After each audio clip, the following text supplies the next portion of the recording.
It was a Friday night in December, the night before the Advent Fair. The church was busy with furniture being moved around, tables being dragged out of the closet and set up. There was a lot of high energy in the air for the big day. I was in the parish hall doing my thing when Emily Mitchell, who at that time was the vestry warden, came up to me and said, "Linda, can I have a word with you in private?"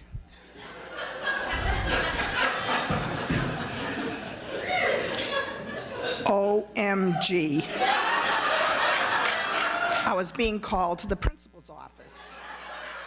What had I done? I knew I hadn't cheated on a test since I hadn't taken any. Did I offend someone? Did I hurt someone's feelings?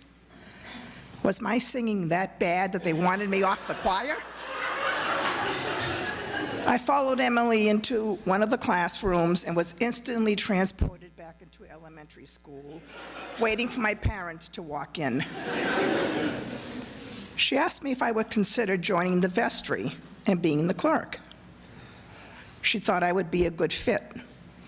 I was organized, I was the music librarian for the choir, and I was a member of St. Paul's for a while. I felt like the weight of the world had been lifted from my shoulders. Clerk? That's all she wanted?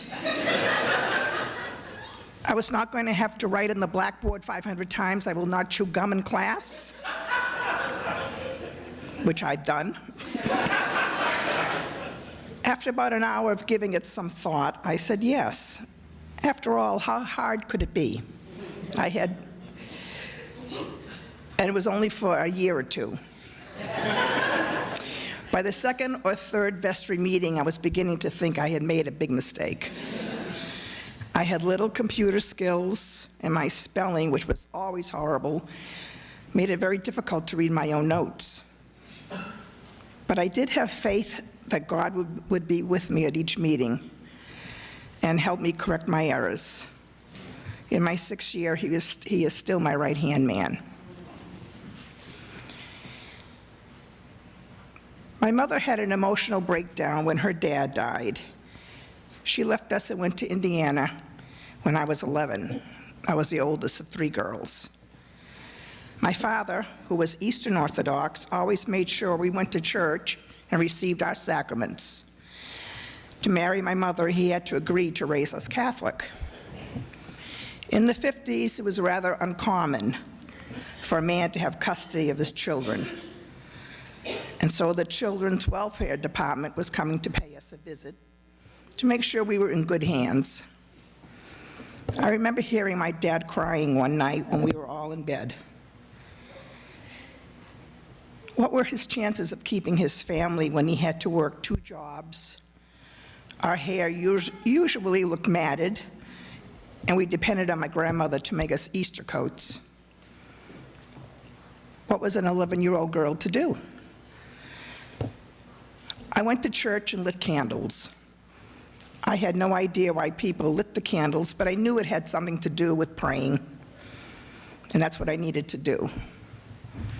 I even knocked on the rectory door to see if a priest would speak with me, which he did. I did not realize it at that time, at that age, but I was trying to have faith. God would not take us away from our dad. Growing up, I kept pretty much to myself. I didn't belong to any school groups or organizations. I was an introvert, and I had a bad stuttering problem, which kept me from joining in.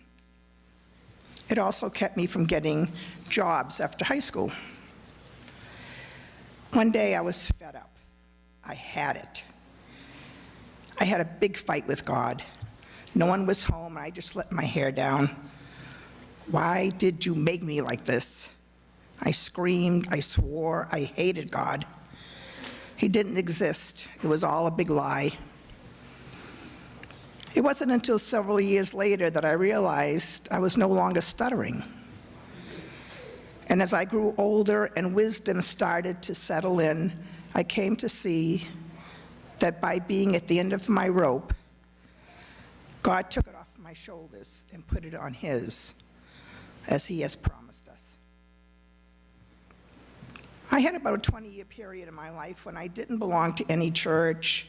I wasn't even sure if I believed in anything, only birth and death. But I always found myself praying, thanking God for the beautiful sunset, or sitting on the edge of a gorge in the White Mountains, amazed at the beautiful creation. Faith was still working in me.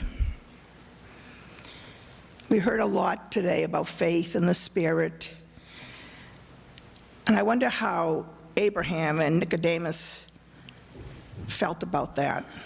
How did they know about faith? They couldn't go to Google. One of my grandchildren asked me one day, "What is faith?" And I said, faith was believing when you can't see anything, but you know in your heart that it's there. And that's how I look at faith. And the Spirit nudges us once in a while to remind us that we are living in faith. I have been very fortunate to have times in my life when the Spirit made its presence known to me. I'm sure many of you have had that experience. And I've always been left with a feeling of peace and calm for days. And like that beautiful hymn that we love, "How Can I Keep From Singing?" I like to say, how can I keep from praying? So whether the Spirit comes to you in a dream, in the form of a white dove, a boy playing a harmonica, or in Emily for having faith in me, we can all be assured we are never alone. Amen.